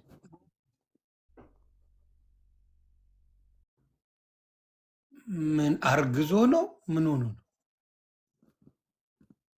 ይሄ ሁለተኛ ሰው ነው። ኦ ከስር ያ እሳቸው ነብዩ ናቸው የቆሙት። ወንድ ሴት ናቸው? ሴት ናት ከስር ያለችው? ሐዲሱ ይነበብሽ። አባቴ የአላህን ነብይ ፍቃድ ጠየቀ። ተራኪዋ አባቴ የአላህን ነብይ ፍቃድ ጠየቀ። ፍቃድ ሲያገኝም በእርሱና በቀሚሱ መካከል ገባ። በመሐመድና በቀሚሱ መካከል ገባ። ይስመውና ይጠመጠመበትም ያቅፈውም ጀመር አለች። ምን አይነት መተሻሸት ነው ነብዩ እያስተማሩ ያሉት እዚህ ጋር? ሰው በቀጥታ የሆነን ሰው ቀሚስ ገልቦ ሲገባ ፊት ለፊት የሚያገኘው የሰውነት ክፍሉም ይታወቃል። በዛ ላይ እየሳመው ነው፣ አቅፎ ተጠምጥሞበታል። ከዛ ስለ ውሃ ይጠይቀዋል ማለት ነው። ያው ውሃ በእስልምና የተለያየ ትርጉም አለው። ኤኒዌይስ እዚህ ትርጉም ውስጥ አልገባም። ግን እንደዚህ አይነት ከወንዶች ጋር ንክኪዎችን ያደርግ ነበር፣ በቀሚስ ውስጥ ማለት ነው። ይፈቅድ ነበር ለወንዶች ቀሚሱን ገልበው ውስጡ ገብተው እንዲስሙት እንዲያቅፉት መሐመድ ይፈቅድ። እኔ አይደለሁም ይሄን ያልኩት፣ ቅር እንዳትሰኙ በጣም ከይቅርታ ጋር ያውላችሁ። እንዳታስቀስፉን ቤተሰብ ይውልኝ ጉድ ይልኝ። የሐዲሱ መርማሪ ሙሐዲሱ የማጠቃለያው ፍርድ ምን አለ? ሐሰን መልካምና ለሙግት ለማስረጃነት የሚበቃ ብሎ ይሄው ማንም ሰው ማየት ይችላል። ይሄንን የሐዲሱ እቺ ማለት ሐሰን ናት። እቺ ሐሰንና ለማስረጃነት ለሙግት ራሱ የሚበቃ ሐዲስ ነው ብሎ አስቀምጦታል። ምን ያደርገው ነበረ? በቀሚሱ መሃል ገብቶ ነብዩን ያቅፈው ይሞጨሞጨው ነበረ ማለት ነው። እንደዚህ አይነት ሐዲሶች አሉ። ስለ ውሃ ጥያቄ ለመጠየቅ ቀሚስ ገልበ መግባት አይጠበቅብም። በረከት ለማግኘት እንኳን ተብሎ ቢታሰብ እጅን መሳም በጣም ፍቱን መድኃኒት ነው። እንደው ነብዩ በረከት ይሰጣሉ። ቀሚስ ገልቦ ግን የነብዩን ገላ መሳምና መተቃቀፍ መተሻሸት ግን ይሄ በጣም ሰልፍ ሪፊዩት ነው። የራሱን ሐዲስ የሚያፈርስ ድርጊት ነው። ወንዶች እንደዚህ እንዳይነካኩ ምናምን ራሱ የሚከለክልባቸው ቦታዎች አሉ። ለምን? ችግር ስላለ ማለት ነው። ነገር ግን ዞር ስንል ራሱ ደግሞ በእንደዚህ አይነት ድርጊት ውስጥ እናገኘዋለን። ኦኬ ለዚህ ሰውዬ ነው እንሞትለታለን ስሙን አትጥሩት የሚሉን አይደል? እሺ እንደዚህስ ቢሆን ከኋላ ደግሞ እኔ እኮ ምን ይሻላል?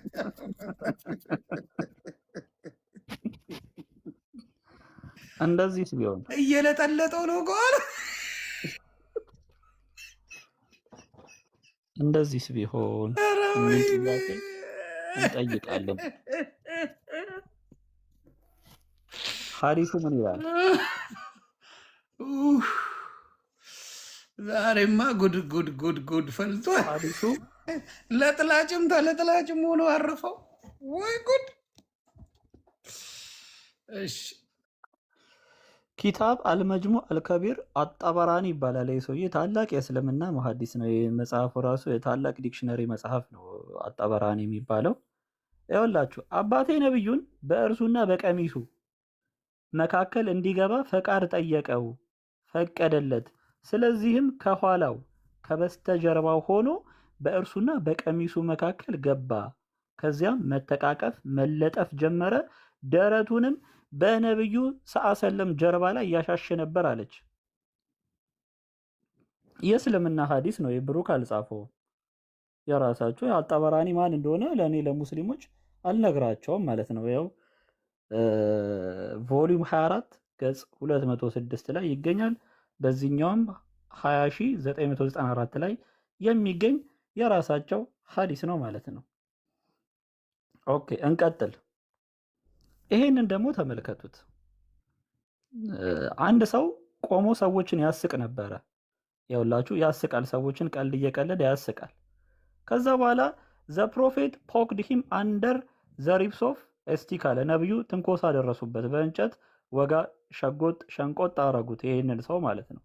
ከዛስ ሂ ሴድ ሌት ሚ ቴክ ሪታሌሽን አለ። እንዴ በቀሌ ልውሰድ አለ ሰውየው። ከዛስ ነብዩ ቴክ ሪታሌሽን በቀልህን ውሰድ አሉት። ተበቀል አሉት። አንተም ወጋ አድርገኝ ነው። ከዛ ምን አለ ሰውየው? ሂ ሴድ ዩ አር ዌሪንግ ኤ ሸርት በት አይ አም ኖት አለ። አንተ ቀሚስ ለብሰሃል፣ እኔ ግን አልለበስኩም። ስለዚህ ቀሚስን አውልቅልኝ ነው። ሶ ዘ ፕሮፌት ዴን ሸርት ማለት ታፕ ነው ራይት? ኖ አረበኛው ቀሚስ ነው የሚለው። ያው እነሱ ሸርት ብለው ተርጉመውት ነው። ቀሚስ ነው እነሱ ሸርት ብለው ስለሚተረጉሙ ነው። ቀሚሱን ሽርጥ እንደማለት ነው። ሸርጥ ሽርጥ ነው። ሊትራሊ ቀሚስ ነው የሚለው አረበኛ። ኦኬ። ስለዚህ ነብዩ ያህንን አነሳለት፣ ቀሚሱን ማለት ነው። ቀሚሱን ገለበለት ማለት ነው። እስከ የት ድረስ? እስከ ጎኑ፣ እስከ የጎድን አጥንቱ ያለበት ቦታ ድረስ። ከዛ ሰውየው ያቅፈውና ቢጋን ቱ ኪስ ሂስ ሳይድ አለ ማለት ነው። ሰው መሐመድን አቅፎት የስመው ጀመረ ብሎ እንግዲህ ከወንዶች ጋር እንደዚህ አይነትም ንክኪ፣ እንደዚህ አይነትም መተሻሸት፣ እንደዚህ አይነትም መሳሳም ይከሰት ነበረ ማለት ነው። ይሄ የማን መጽሐፍ ነው? የሙስሊሞች መጽሐፍ። እኔ እንደውም ትንሽ ጨዋ ለመሆን ሞክሬ ነው። ያው ቁምጣ ምናምን አልብሻለሁ። ለብሶ አላለበሰም አላውቅም። እሺ ይሄስ ምን ሊሆን ይችላል? ነብዩ እየጸለዩ ነው። በሁለት እግራቸው መካከል ግን ወንድ አለ። ሶላት በእስልምና ከአላህ ጋር የሚደረግ ቀጥተኛ ግንኙነት፣ ምንም ነገር እንቅስቃሴ የማይደረግበት፣ ከፊት እንዲሁም ሴት አህያና ውሻ ካለፈ ማንኛውም ነገር ቢያልፍ ሶላቱ ይበላሻል ብለው ሙስሊሞች ብዙ ጊዜ ሲያወሩ እንሰማለን። ነገር ግን ሐዲሱ ምንድን ነው የሚለው? ሐዲሱ ምን ይላል? ኢብኑ ከሲር ራሱ በተፍሲሩ ላይ አስቀምጦታል። ተፍሲር ኢብኑ ከሲር ቮሊዩም 11 ገጽ 125 ላይ ታገኙታላችሁ። ወይም የቁርአን ተፍሲር ቁርአን 33 ቁጥር 10 ላይ ታገኙታላችሁ። ቀጥታ ምንድን ነው የሚለው? ሁዘይፋ እንዲህ አለ፣ ወደ አላህ መልእክተኛ ተመለስኩ፣ እርሳቸውም በአንደኛቸው በሚስታቸው የጨርቅ መሸፈኛ ባይዘው አላህ ብቻ አይደለም መሐመድም ሂጃብ ይለብስ ነበረ። ይሄው በሚስታቸው የጨርቅ መሸፈኛ ተሸፍነው ነበረ። ለእንትኑ ያህል ይሄ ነው። ነብዩ ሂጃብ ለብሰው ነበረ ነው። ተሸፍነው ነበረ። ተከናንበው ሶላት እየሰገዱ ነበር። እኔንም ባዩኝ ጊዜ በእግሮቻቸው መካከል አስገቡኝ አለ። ከዛስ የጨርቁንም ዳርቻ በላይ ላይ ጣሉት። ከዚያም ሩክ አደረጉ፣ ስጁድም አደረጉ። እኔም በእርሱ በጨርቅ ውስጥ ተጠቅልዬ ነበር ይላል። ምስኪን ሶላት እየሰገደ ኮኔክሽኑ መሐመድ ትኩረቱ ቴንሽኑ ከሰውየው አካል ንክኪ ጋር ነው ወይስ ከአላህ ጋር ከሚያደርገው ጸሎት? ይሄ በጣም አጠያቂ ነገር ነው። አንድ ነገር ላሳይና ሙስሊሞች አንድ ያልነገሩን የብርድ ልብስ ሚስጥር አለ። ምን ያህል መሰላችሁ? አልሐከም በጣም ሳሂህ በሆነው ሐዲሱ ላይ አስቀምጦታል። አልሐከም አልነሳቡሪ ይባላል። ይኸውላችሁ የአላህ መልእክተኛ ሰለላሁ ዐለይሂ ወሰለም በአንድ ቀዝቃዛ ጠዋት ላኩኝ አለ። እኔም ወደ እርሳቸው መጣሁ። እርሳቸውም ከአንደኛው ሚስታቸው ጋር በብርድ ልብሳቸው ውስጥ ነበሩ። ኢማጂን ከሚስት ጋር በአንሶላ ውስጥ ተኝተሃል። የሆነ ሰው ቢመጣ አብረ ደረበ ሶስተኛ ስታስገባው ማለት ነው። ከዛስ ምን አለ? በልብሳቸው ውስጥ ነበሩ ወይም ወደ ብርድ ልብሱም አስገቡኝ አለ። እኛም ሶስት ሆንን ይላል። መሐመድ በሐዲስ ከልክሏል። ይኸውልህ ኤማን አለ ኤማን should not lie with another man under one covering አለ። ለምንድን ነው ይሄ ክልከላ የተከለከለው? ወንድ ለወንድ በአንድ መሸፈኛ ወይም አንሶላ ብርድ ልብስ ውስጥ እንዳይተኛ ብሎ መሐመድ ከልክሏል። ለምን ከለከለ? ችግር ከሌለበት፣ ችግር ስላለበት ነው። ይሄንን ግን ራሱ መሐመድ ምን አድርጎታል? ዩሲ አስገብቶ ሰውየውን አስተኝቶታል ሚስቱ ባለችበት። ይሄ ደብሮናል እንደዚህ አይደለም ካላችሁ እንደዚህ መሆን ይችላል። ባይዘው ሰውየው ቤትም ቦታ መሆን ይችላል። ዋናው ግን ምንድነው? በአንድ መሸፈኛ ከሚስቱ ጋር አስገብቶ አስተኝቶታል ነው መሐመድ። እንደዚህ የራሱን የእስልምና ህጎችን የሚጥሱ ድርጊቶችን መሐመድ እለት እለት ያደርግ ነበረ። ይሄ ድርጊት ዛሬ ለምሳሌ ቁርአኑ ራሱ ምን ይላል መሰላችሁ? ለእናንተ ለአላህና የመጨረሻው ቀን የሚከጅል ለሆነ ሰው የራሴን ትርጉም ላንብብ። ለእናንተ ለአላህና የመጨረሻውን ቀን ለሚከጅል ወይም ለሚፈልግ አላህንም በብዛት ለሚያወሳ ሰው በአላህ መልእክተኛ ውስጥ መልካም አርአያ ምሳሌ በእርግጥ አላችሁ አለ። መሐመድ የመልካም አርአያ ምሳሌ እስከ መጨረሻው ዘመን ያለ የመልካም አርአያ ምሳሌ ከሆነ ዛሬ ሚስቶቻችሁ ጋር ተኝታችሁ ወንድ ቢመጣ ጎትታችሁ ወደ አልጋ ውስጥ ታስገባላችሁ ሆይ ትጠየቃላችሁ ሙስሊሞች። አለበለዚያ ቁርአኑ ፌክ ይሆናል። መሐመድ በፍጹም ለማንኛውም ሰው የሞራል አርአያ ምሳሌ ሞዴል ሆኖ ሊቀርብ አይችልም። ወንድ በሁለት እግሮቹ መሃል እያስገባ ቀሚሱን ገልቦ ገላውን እያሳመ በቀሚስ ውስጥ ከፊት ከጀርባ እያስገባ ሰው እያሳመ ሚስቱን በአልጋ እየተጋራ ይሄ በፍጹም የሰው ልጅ አርአያና ሞዴል ሊሆን አይችልም የሚል ሐሳብ እናቀርባለን። አላህ ላይ ትንሽ እንሂድ ወይስ እንዴ? ሂድበት እንጂ በስሱ ኮፒ ሊንክ ታፕታፕ እያደረጋችሁ እንግዲህ በሁለቱም ነው እኔ እንዳየሁት ቀደምን ስትናገሩ እንደነበረው ከነ ማስረጃው ወንድ ለወንድ ከተኛ እንዲሁም ደግሞ ከእንስሳት ጋር ከተኛ እንስሳት ካወጡ ሴት ልጅን ከብልቷ ውጪ ማንኛውም ነገር ላይ ቢያደርጉ ምንም አይነት ችግር የለው እንደሌለው የእናንተ አዲስ ነው የሚናገረው፣ የእናንተ ትምህርት ነው የሚናገረው። ይህን ሁላ ጉድ ይዛችሁ ጉድ ተሸክማችሁ በአረብኛ ስለሆነ ብቻ የምትከተሉ ሰዎች አሁን በደንብ እየተገለጸ ነው። አንብቡ፣ ጠይቁ። ከዚህ ውስጥ እኛ የሚያስጠይቀን ነገር ካለ መታችሁ መጠየቅ ትችላላችሁ። ይሄ ነገር ይለቅና ሰላማችሁ ይብዛ። ቀጥሉ።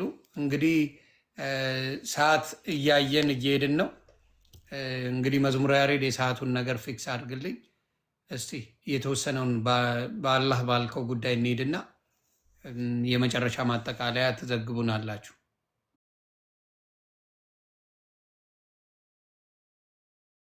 ስለ አላህ ስጀምር በመጀመሪያ ፍጡር መሆኑን አረጋግጬ ነው የምጀምረው።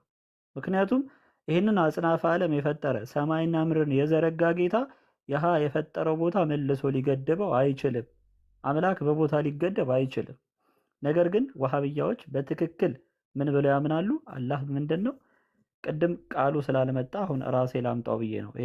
ይሄ የቁንጮ ስኮላራቸው ማን ነው? ኢብኑ ተይሚያህ የሚባል የዋሃብያ ሊቅ ነው። አላህን እንዴት እናውቀዋለን ተብሎ ተጠየቀ። ጌታችንን በምን እናውቀዋለን ሲባል ከሰማያት በላይ በአርሹ ላይ በመሆኑ ብሎ መለሰ። ከዛ በገደብ ነው ወይ ጥያቄ፣ ተገድቦ ነው ወይ ሲባል ተባለ። እርሱም አዎን በገደብ ነው አለ ይላል። እያንዳንዳችሁ እስኪ ራሳችሁን ጠይቁት። ቦታ ፍጡር ነው። እንዴት ነው ከተፈጠረ በኋላ መጥቶ የፈጠረውን አካል ሊገድበው የሚችለው? እሱ ራሱ ፍጡር ካልሆነ እንዴት ይሄ ሳይፈጥረው በፊት አላህ እንዴት ነበረ ታዲያ? ከፈጠረው በኋላ መጥቶ የዚህ አካል ጥገኛ ከሆነ ሳይፈጥረው በፊት እንዴት ነበረ? ሌላ ችግር ነው። ሎጂኩኑ ራሱ ያፈርሰዋል። ስለዚህ ኢቭን በእስልምና በእነዚህ በዋሃብዮች አስተምህሮ አላህ አልተገደበም ብሎ ማመን ከእስልምና ያስወጣል። አላህ ገደብ የለውም ብሎ የሞገተ ሰው ቁርአንን የካደ ያስተባበለ፣ ያው ቁርአንን አስተባብሏል፣ ምንም አይደለም የሌለ ነገር ነው ብሎ ሞግቷል። ምክንያቱም አላህ በብዙ የቁርአን ቦታዎች ላይ ወሰንን ገልጿልና የቦታውን ወሰን ገልጿልና ብሎ ራሱ አላህ የተገደበ እንደሆነ ሙስሊሞች በዚህ ያረጋግጧል። ስለዚህ የተገደበ አካል ደግሞ ይንቀሳቀሳል፣ ከኤ ወደ ቢ ይሄዳል ማለት ነው። ለምሳሌ በሩጫ ሊሆን ይችላል፣ በእርምጃ ሊሆን ይችላል። የሚሮጠውን አላህ ቀደም አይተነዋል። እዚህ ጋር እንደምታዩት አላህ ይሮጣል። ዮኒ ልብ ብለው አላህ ይሮጣል። ይሄ ራሱ ነብዩ ጌታዬን ጺም በሌለው ወጣት መልክ በአረንጓዴ መናፈሻ ላይ አየሁት ብሎ የተናገረው ሐዲስ ስላለ ይሄ ሰውዬ አላህን ሊወክልልን ይችላል። ወጣት ወንድ ቤቢ ቦይ ነው ባይዘው አላህ ቤቢ ቦይ ማለት ጺም ገና አልወጣም፣ ቲኔጀር ነው፣ ያንግ ነው። ሶ አላህ ይሮጣል። እነዚህ ቅድም ያልተነገሩ ሐዲሶችም ካሉ ያው ሳሂህ አል-ቡኻሪ 75:36 ላይ አላህ እንደሚሮጥ በግልጽ የተነገረበት ክፍል ነው። ኢፍ ሂ ኬምስ ቱ ሚ ዎኪንግ አይ ጎ ቱ ሂም ራኒንግ ብሎ አስቀምጧል። እርሱ ወደ እኔ እየተራመደ ቢመጣ እኔ ወደ እርሱ እየሮጥኩ እሄዳለሁ ብሎ አላህ ራሱ የመለሰበት ነው። ይሄንን ሩጫ ሜታፎሪካል አይደለም ሊትራል ሩጫ ነው ብለው ራሳቸው የሙስሊም ሊቃውንቶች ደግሞ አስቀምጠዋል። ኢቨን ሩጫው እንዴት እንደሆነ ራሱ አስቀምጠዋል። እርሷም ማለች ሩጫዋ ማለት ነው በእግር ከመራመድና ከመሮጥ መካከል ያለ ፈጣን እርምጃ ናት። ሶምሶማ ነገር ናት ያለ ሩጫ ራሱ ልክ ከአባውን ሲዞሩት እንደዚህ ትከሻቸው እያወዛወዙ ላጠላጥ እንደሚሉት ማለት ነው። ይሄ የአላህ ሩጫ ነው ተብሎ ተቀምጧል። በእርግጥ ሆረ ላይኖች አሉ እዚህ ጋር ብዙም ላለማሳየት፣ ግን አሁን ይሄን ሳልናገር ባልፍ አላህ ራሱ ይቀየመኛል። የእስልምና ሆረ ላይኖች አንድ ጥብ ብቻ ነው ማሳየው። ምን እንደሆኑ ላሳያችሁ። ይሄ የራሱ የኢማም አስዩጢ መጽሐፍ ነው። አላህ ከፍና ላቅ ያለው ስለ ገነት ሴቶች ሲጠቅስ አለ ይኸውላችሁ ውመን ኦፍ ዘ ፒፕል ኦፍ ጀና ምን ብሎ ጠቀሰ? ኤንድ ዊ ሃቭ ፎርምድ ደም ወንደርፉል ኤንድ ዊ ሃቭ ሜድ ዘም ቨርጅንስ ድንግልና ወንደርፉል አደረግናቸው ብሎ ኦሮ በሚል ቃል ተጠቅመዋል። ይሄ ኦሮ በሚል ቃል ክላሲካል አረቢክ ነው። ስለዚህ የቋንቋ ሊቃውንቶቹ ሊፈቱት ያስፈልጋል ማለት ነው። ይሄ ክፍል የሚገኘው ሱራ 56 35 እና 37 ላይ ነው። ኦሮበን አትራባ ይላል። ምን ማለት ነው ኦሮበን አትራባ ሲባል? አማርኛውን ላንብብላችሁ። ይሄን ቃል ታውቀዋለህ አይደል? የጀነት ሴቶች ይሄ ናቸው። ባይዘይ የጀነት ሴቶች ይሄ ናቸው። እኔ አላልኩም።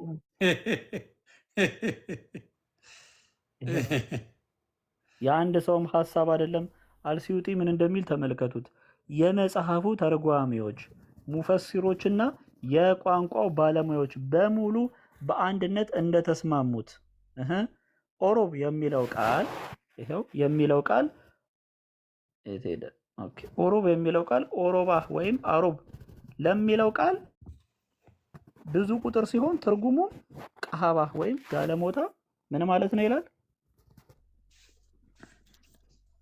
አረ ከባድ ነው። እኔ ለማለት ይከብዳል። የጀነት ሴቶች እኮ ነው። የምድሩ አልበቃም እኮ ሰማይ ላይ ወጣን፣ ሸርሞጥና ሰማይ ላይ ይዘው ወጣ ማለት ነው። ሰው እንዴት በዚህ ውስጥ ይኖራል? ቀሃባ ብሎ ያው ቀጥታ ባይዘወይ ፒዲኤፉን ቀጥታ መጽሐፉን ራሱ መክፈት እችላለሁ። የአልሲዩጢ መጽሐፍ ነው። መጽሐፉን ራሱ ፒዲኤፉን መክፈት እችላለሁ። ይህንን አስቀምጠዋል። የጀነት ሴቶች በአጭሩ ስለ ጀነት ሴቶች ለማለት ያክል ነው።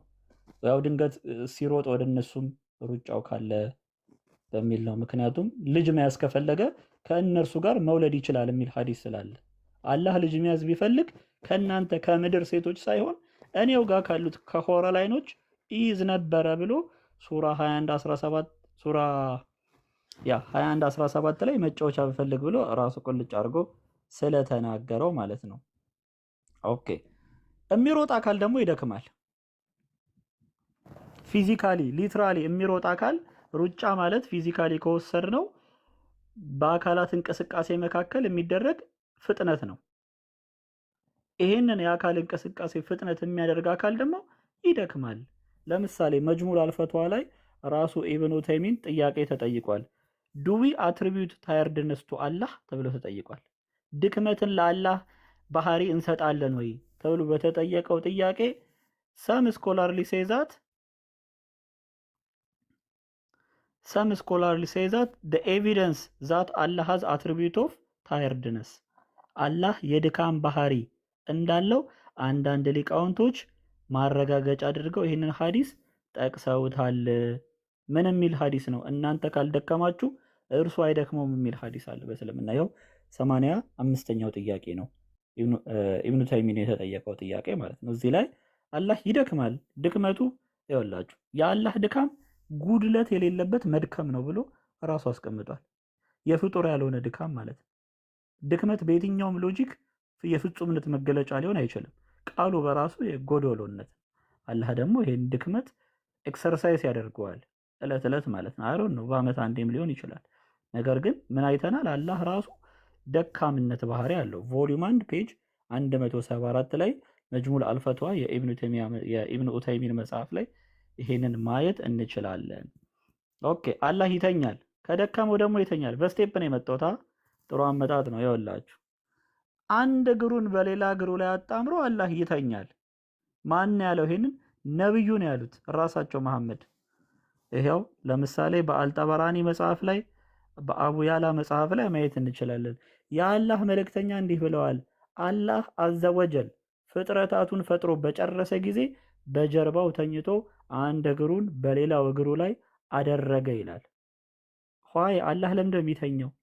እሺ ለምንድን ነው እግሩ የሚያጣምረው? ማጣመሩ ለምን አስፈለገው? ከተኛም ማለት ነው። ይሄ በፍጹም አምላክ ሊሆን አይችልም። ሐዲሱ ጥያቄ ለሚያነሱ ሰዎች ይኸውላችሁ የዚህ ሐዲስ የሰንሰለት ተራኪዎች ኢስናድ በሙሉ እምነት የሚጣልባቸው ሲቃት ናቸው። ሲቃት ማለት ሁሉም ታማኝ ናቸው ማለት ነው። እና እነርሱም በእምነት ደረጃቸው ላይ ከመሆናቸው ጋር የሁለቱ ሳሂህ መጽሐፍት የሙስሊምና የቡኻሪ መስፈርት ሸርጥ ናቸው። ሸርጥ ማለት ቡኻሪ ሐዲስ ውስጡ ምንም የሚጣል የለውም። ለምን? ሰዎቹ ታማኝ ስለሆኑ። ይሄንንም ሐዲስ የዘገቡት እነሱ ናቸው ነው። ለምን? ተአቢኖች ስለሆኑ፣ ሰሃባዎች ስለሆኑ እና አቡ ሰይድ አልኹድሪ ስለሆኑ ማለት ታላላቅ የመሐመድ ሰሃባዎች እና እንደነ ቃታዳህ ያሉ ተአቢኖች ስለሆኑ የዘገቡት። ስለዚህ አላህ እንደተገደበ አየን። የተገደበ አካል ደግሞ ከቦታ ቦታ ይንቀሳቀሳል። እንደሚወርድ፣ እንደሚወጣ፣ እንደሚሮጥ አየን። ከሮጠ ደግሞ ይደክመዋል። እንደሚደክመው አየን። ከደከመው ደግሞ ይተኛል። እንደሚተኛም አየን ማለት ነው። ታዲያ አላህ ከኔ በምን ይሻላል? መጠየቅ ይቻላል። ሙስሊሞች ምንድነው አልተገለጠም ነው። ዛሬም ሚስጥረ አላህ ተብሎ ዶክትሪን መመስረት አለበት በእስልምና ምንም የተገለጠ ነገር ስለሌለ ማለት ነው። መጽሐፍቶቻቸው ግን በግልጽ ይሄንን ያስተምራሉ። ኦኬ፣ እስኪ ቆስጣ ያለ ነገር ነበረ። የሙስሊሞች አምላክ በጣም እንደዚህ ከመሆኑ የተነሳ አራዚም ይባላል። ነገሮችን ተአዊል የሚያደርግ ማለት ነው። በሎጂክ የሚያምን ሜታፎሪክ ብሎ የሚቀበልና ወሃብዮች ቁርአን ላይ የተቀበሉት አላህ ገበያ እንኳን ቢሸጥ ማንም ሊገዛው የማይፈልግ ባሪያ ነው ብሎ ይሄንን ያስቀምጣል። ምክንያቱም ሁለት ቀኝ እጅ ብለ አንድ ታፋ ብለ ፊቴል ወይ በደንብ ይህን ነገር ፎከስ እንድታደርግ ፈልጋለሁ። እንደምታውቀው ሁለት እስልምና እንዳለ እፎይ በውይይቱ ላይ አሳይቶናል አይደል? ሁለት እስልምና እንዳለ እፎይም ደግሞ ገብቷል እያሉኝ ነው። ሰዓት ወሰርንበት መሰለኝ። የእፎይ መዝሙር ይምጣ። እነዚህ ሁለቱ እስልምናዎች አንዱ ምን እንደሚል አሁን ያየነው ነው። አንዱ ምንድን ነው የሚለው የነዚህ አላህ ገበያ ላይ ቢወጣ አይሸጥም የሚለው ነው አሁን እያሳየን ያለው። ምክንያቱም ምን ጣዖት ነው ብሎ እየተናገረ ያለው አሁን ያሳየንም። አሁን ሩኬ ሄድበት እና መጨረስ እንችላለን። ማጠቃለል ወይ ትችላላችሁ ኦር ደግሞ ፓርት 2 ብለን ኢንኬዝ ዮኒም ረጅም ሰዓት ስለተቀመጠ የዮኒንም ነገር የፋሚሊ ቤት ስለሆነ ቤቱ ቤተሰብ ልጆች ስላሉ ወይን ጠቅልል ኦር ደግሞ ፓርት 2 ብለን ደግሞ በሌላ ቀን ፓርት 2 ቢኖረው ፓርት 2 ብናደርገው በደንብ ሀሳባቸውን ይዘውበት ቢቀጥሉ ይሻላል። እንደገና ደግሞ የእፎይን ሰዓት መውሰድም አልፈልግም። እሱ ላይ ብዙ ትምህርቶች ስላሉ ዛሬ ሳልዘጋጅ ነው የገባሁት። ሳትዘጋጅ ነው ሁሉ ይሁን ላይ ዘገዘከው የተዘጋጀ ነው ልትሆን ነው የምታረገው ነው። ጌታ ምስክሬ ነው፣ ሳልዘጋጅ ነው የገባሁት። ከዚህ በላይ ምን እንሁን አባ? እኔ አሁን እኮ የተዘጋጀ ጊዜ ምን ልታረገው ነው? አዎ ፓርት 2 በደንብ ቢኖር ነገን አርፈን ከነገ ወዲያ ቢሆን ማስታወቂያ ሰርተንበት በጣም ቆንጆ ነው ብዬ አስባለሁ። ከዚህ እንደወጣችሁ ቤተሰብ እፎይ ጋር ሂዱልኝ፣ እፎይ ጋር ተማሩልን። እውነት ነው፣ ምንም የተዋሸ ነገር የለም። የተነበበው ከራሳችሁ መጽሐፎች ናቸው። እንግዲህ ትንሽ አጠር አድርገህ ቋጨውና እኔ ማጠቃለያ እናንተ ከሄዳችሁ በኋላ የምሰጠው የምንዝናናው ትንሽ በጨዋታ መልክ የምናቀርባቸው ነገሮች አሉ። እናንተ ጨርሱልኝ። ማጠቃለያውን በራሳቸው እንትን ላሳይና እንዲህ ትልቁ ላይ አድርገኝና ይሁን ይቅርታ። ምክንያቱም እኛ የጠቀስናቸው መረጃዎች በጠቅላላ በእነሱ ሳይድ ውሸት ነው ተብሎ ነው የሚታመኑት ወይስ እውነት ነው ተብሎ የሚታመኑት የሚለውን ራሳቸው በራሳቸው አፍ የተናገሩትን ነገር ላሳይና ወንድሞች ማጠቃለያ ይሰጣሉ።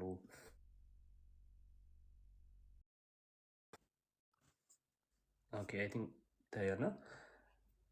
እሺ ተመልከቱ። በመሰረቱ ሀዲስ አይደለም። ሰሂህ ሙስሊም ሀዲስ አይደለም። ያው ሰሂህ አልቡኻሪ ማለት ይሄ ነው መጽሐፉ ማለት ነው።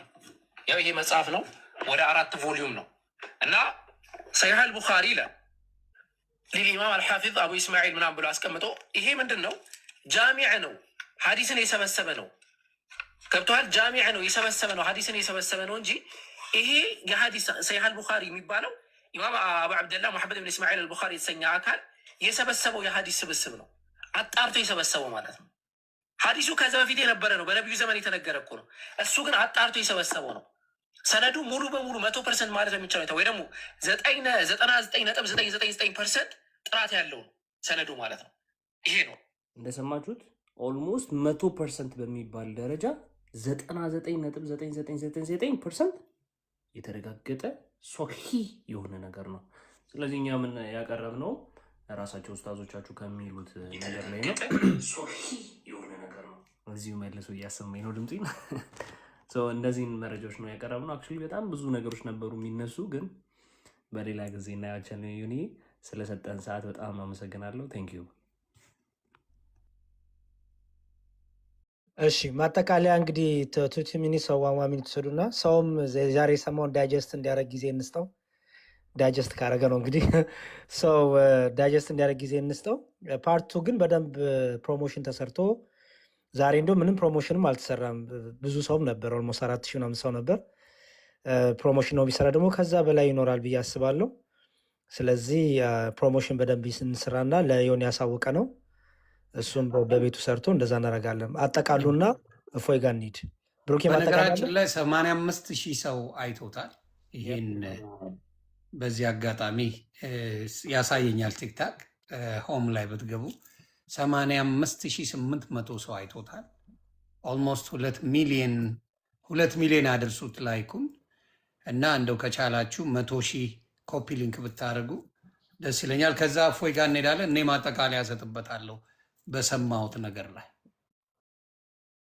እሺ ብሩኬ ማጠቃለያ አለ? እሺ ዲያቆንዬ፣ ያው ምንም አላወራ። እግዚአብሔር ይስጥልን፣ ቦታውን እድሉን አመቻችታችሁ ስለጠራችሁን የሆነ እግዚአብሔር ያክብርልን። ዲያቆንም እንደዚሁ እኛን አክብረ መካከላችን ስላለ እግዚአብሔር ይስጥልን። ያው ምንም የምንለው ነገር የለም። ማንንም ለማስከፋት ማንንም ለማሳዘን ተብሎ የተዘጋጀ ፕሮግራም አይደለም። ጀስት እውቀት ሼር እንደራረግ። እናንተም ገለጥ ገለጥ አድርጉ መጽሐፍቶቻችሁን። ዝም ብላችሁ የሚያጠጣችሁን ብቻ ተጠጡ። እንደዚህም አይነት ነገር አለ ለማለት ያህል ነው። ያው ያን ያህል ወስደው ሰዓት የለም። እግዚአብሔር ይስጥልኝ፣ አመሰግናለሁ። እሺ ብሩኬ፣ እግዚአብሔር ያክብርልን፣ እግዚአብሔር ይስጥልን። በጣም እኔ ስራ እየሰራው እየተከታተልኩ ነበር። በጣም የሚገርም መረጃዎች ናቸው ኮምፓይል ያደረጋችሁት እና በጣም ታንኪዩ። በጣም በመረጃ ደግሞ ሲሆን አሪፍ ነው። እሺ ዴቫ ሀሳብ አለ? ቆልዬ ያመለው ነገር የለኝም። ዮኒን ማመስገን እፈልጋለሁ። እናመሰግናለን። እግዚአብሔር ያክብርልን። ጥሩ የመማማር ጊዜ ነበረ። ያ ፓርት ቱ ተደርጎለት እንገናኛለን። ብዙ ያልነካናቸው ነገሮች አሉ፣ በጣም ብዙ እና ገልጠን እናሳያለን። ይህንን የምናሳየው ብሩኬ እንዳለው ሙስሊም እህት ወንድሞቻችን እናንተን ለማስከፋት ኦር ደግሞ እናንተን ለማሸማቀቅ አይደለም። ነገር ግን ጥያቄ እንድትጠይቁ እንፈልጋለን። አትሊስት ሀዲሳቶችን እንኳን ለምን አልተረጎሙላችሁም በአማርኛ? ይሄ ሁሉ ደብቀዋችኋል። ብዙም ማታውቁት ነገር አለ። እነዚህ ሰዎች ደግሞ አዘሴም ታይም ግን ክርስትናን የሚያጠቃ መጽሐፍ በጣም ለቁጥር በሚያታክት ሁኔታ ይጽፉላችኋል። ለእናንተ የሚያስፈልጋችሁ እምነታችሁን ማወቅ አይደለ? ቅድሚያ ለምን እምነታችሁ ላይ መጽሐፍ አይጽፉላችሁም?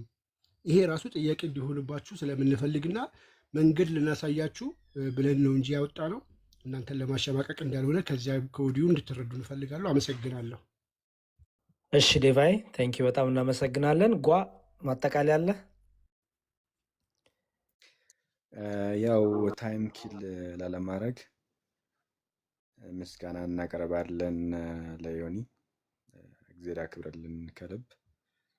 ለሙስሊሞች አይኖ የሆነ ይቀፋሉ የምናወራቸው ነገሮች፣ ወንድሞች የሚገልጣቸው መጽሐፍት ይቀፋሉ፣ ይደብራሉ ምናምን፣ ግን እናዝናለን። መጽሐፋችሁ ላይ ያለ ተጽፏል።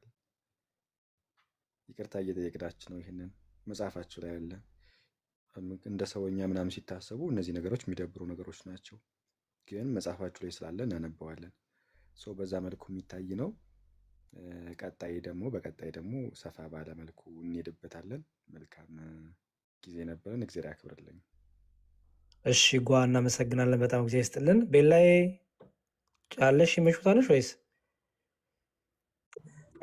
አዎ ይመቸኛል። ዲያቆን አጋጣሚ እሺ፣ በጣም ይቅርታ ትንሽ ሰው ጋር ነኝ እና እንትን ማቅረብ አልቻልኩም፣ ግን በሚቀጥለው ፓርት ቱ ካለ ከዚህ የበለጠ ተዘጋጅተን እንግዲህ የምናቀርብ ይሆናል ማለት ነው። ሁላችሁም እዚህ ጋር ያስተማራችሁን ወንድሞች እናመሰግናለን። በጣም እግዚአብሔር ያክብረልን እና ዮኒም ቤትን ከፍተህ እንዲወያዩ እና እንደዚህ ሀሳባቸውን እንዲያስተምሩ ሌሎች ስላደረግ እናመሰግናለን ማለት ነው። በሚቀጥለው ደግሞ ከዚህ የበለጠ ይዘን እንቀርባለን ማለት ነው። አመሰግናለሁ።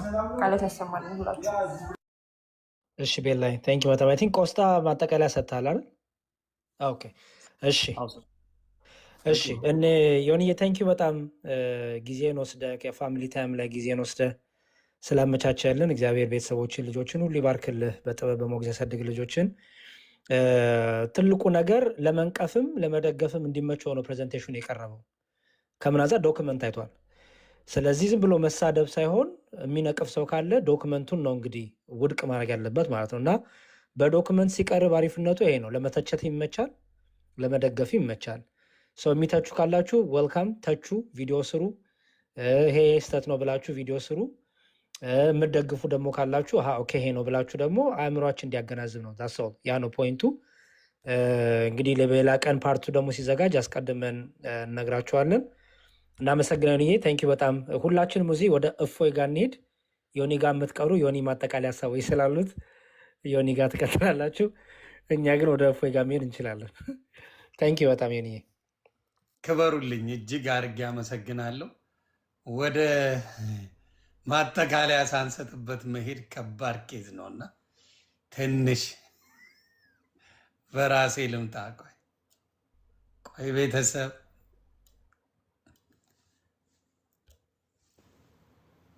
እሺ፣ ሰላም ነው? አማን ነው? ቤተሰብ ሁሉ ነገር ሰላም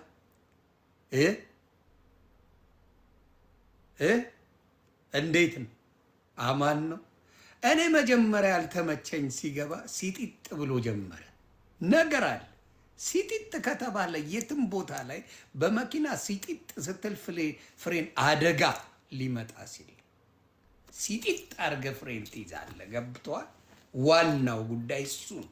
ሲጀመር ሲጢጢጥ ካለ ግድንግድ አደጋ አለ። በኃይለኛው በአደገኛ ሁኔታ የምትይዘው እና የነብዩ መሐመድን ደማ ምናምን ትጠጣለህ። አባቴ ልንገር ብዬ እንደው እንደ ሀሳብ ነቢ ነው አይደል? መልእክተኛ ነው ነብዩ መሐመድ። በእናንተ አክብሬ ላወራ መልእክተኛ ነው። ምኑን ነው የሚያስጠጣኝ? ለምን ጠጣለታል? መልእክት ነው የሚናገረው አይደል? የፈጣሪን ቃል የሚናገር ሰው ነው።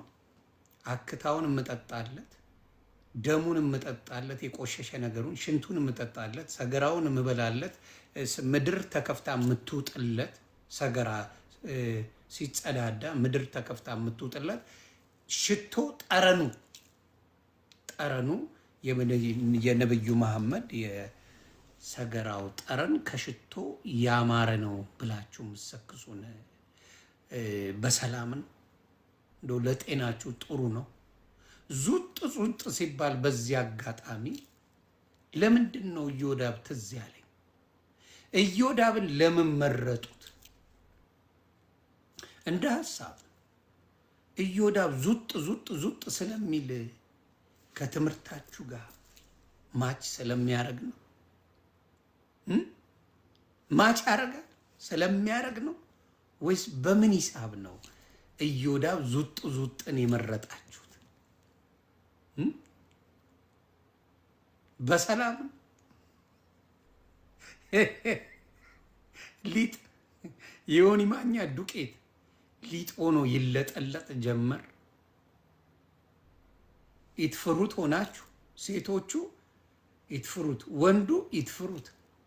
ጆሮ ይለጠለጣል አለኝ። አሁን እኔ ግራ ገባኝ እኮ። ብብት ማጫወት ይቻላል? ብብት በሰላም ነው? እንደው በጤና ነው? አይ የተነበበ ነገር ስለሆነ ሊያስጠይቀኝ አይችልም። የተጻፈ ነገር ስለሆነ ሊያስጠይቀኝ አይችልም። ብብት ይለጠለጣል፣ ጆሮ ውስጣችሁን ይለጠለጣል። ሀባቡን ትቀደውና መሀሉን ወተርሜሎን እንለዋለን አሜሪካ ወደ ትቀደውና ትለጠልጠዋል። አሻንጉሊት ትሰራና አሻንጉሊቱን ትበሳና ትለጠልጣል። የሆነ ነገር ቀዳዳ እየፈለግ ትወጋል። እንስሳ በእንስሳ ላይ ማጫወት ትችላል። እኛውን የቺኮች ሞቋቸው ብብት ካየም በቃ ልንሻፍድ ነው ማለት ነው። የሙስሊም የሆኑ ቺኮች ምናምን ነገር ይህ እኮ ይለጠለጣል እያልን ልናስበው ነው። ጆሮ ባየን ቁጥር ልንሻፍር ነው። ለዚህ ነው ጆሮ የሚሸፈነው። ጆሮ የሚሸፈነው ለዛ ነው። እሙሙ ስለሚመስል ነው። ስላልገባኝ ነው። አይ እንድታብራሩ ስለምፈልገው ነው በፔጃችሁ። አሁን በቃ ጆሮ ስናይ ምናምን ነገር ልለጠልጠው ነው ምናምን ብለን ልናስብ ነው። ምንድን ነው ትምህርታችሁ ግን? በአረብኛ ደብቀው ተጫወቱባቸዋል። በአረብኛ ደብቀው በቃ ተጫወቱባችሁ። ትርጉም ስለማታውቁ እውቀት ስለሌለ ትርጉሙን ሌላ ሰው አያውቀውም በተባለ ጊዜ ቴክኖሎጂ መጥቶ ሲከፍተው ሙሉ ትምህርታችሁ ይቅርታ አድርጉልኝ ሽርሙጥና፣ ሙሉ ትምህርቱ ቅድስና የለው። ሙሉ ትምህርቱ ሴሰኝነት፣ ቆሻሽነት፣ ብልግና ሆኖ ተገኘ። ሙሉ ትምህርቱ የሚቀር ትምህርት የለም። the whole thing የምታወሩት ሴሰኝነት ነው። ወንዱ ከወገቡ በታች ይስመዋል፣ ሸፍኖ ምናምን ገልቦ ይሰጠዋል ምናምን። ነብዩ መሐመዳችሁ እንደዛ ነው ያደረጉት። ይኸው በመጽሐፋችሁ ከኋላም ከፊትም ሰላትም ሲያረግ ዱቅ ብሎ ከስር ገብቶበት ምናምን ጅኒ ሲጋልበው ሲቀደው ሲጫወቱበት ነው የሚውሉት የሚያድሩት። ይሄንን ነገር ነው መጽሐፋችሁ የሚለው። አሁን ለመቀበል ይከብዳል። አንድም ሰው ግን ዋሽተዋል ብሎ የሚመጣ ሙስሊም አይመጣ። በፔጃቸው እንደሚያብራሩ አውቃለሁ። በፔጃቸው ብዙ ነገር እንደሚሉ አውቃለሁ። የዋሸነው ነገር የለም። አምጥተው ሙሉን ይዘረግፉ። ፓርትቱ ስፔሻል ነው። ከ18 ዓመት በታች ያላችሁ አትዩት፣ አይመከርም ያሉት የኦርቶዶክስ ወንድምናቶች እኔ ራሱ ቃሉን አንብበው አለኝ። እኔ አሁን ዓለማዊ ነው ማኛው ቃሉን አንብበው አለኝ። እኔ ቃሉ ሰቀጠጠኝ። እናንተ የጻፋችሁት ቃል እናንተ ለጻፋችሁት እኔ ሰቅጥጦኛል ማለት አልቻልኩ። በጣም የሚገርመው የአቡነ ተክልዬን እውነት እንነጋገር፣ የአቡነ ተክልዬ ምልክት እንዲሆነኝ መሰዊያ እንዲሆነኝ ምን ልሁን ብለው አቡነ ተክለ ሃይማኖት ይጠይቃሉ። እግዚአብሔር አምላክ ስለሚጸልዩ ጸሎት ስለሚያደርጉ የሚታወቁት በእምነት ነው አቡነ ተክልዬ። እኔም የሚሰቀጥጥ ነገር እድሜ ለነቀለሜ በባለጉበት መንገድ ሄጄ ነበር እና አንተ በተቅማጥ በሽታ